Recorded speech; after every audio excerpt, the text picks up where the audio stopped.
ተማሪዎች እንዴት አድርጋችሁ ትሰራላችሁ? 9 ሲቀነስ 6 3 3 ሲካፈል ለ3 ሲባዛ በ2 3 ሲካፈል ለ3 1 ሲባዛ በ2 1 ሲባዛ በ2 እኩል ይሆናል 2። በጣም ጥሩ። ይሄ ኤክስ ኦኬ፣ ይሄ ኤክስ ነው። እንደዚህ አይሰራም። እንዴት ነው የሚሰራ?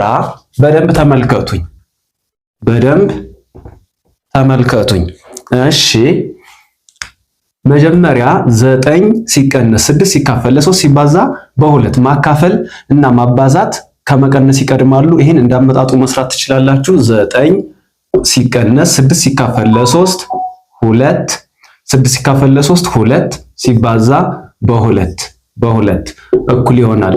አሁን ደግሞ 9 ሲቀነስ አሁንም ማባዛት ይቀድማል። 2 ሲባዛ በ2 4 እኩል ይሆናል 9 ሲቀነስ 4 ደግሞ ስንት ነው የሚሆነው? 9 ሲቀነስ 4 ደግሞ 5። መልሱ ይሄ ይሆናል ማለት ነው።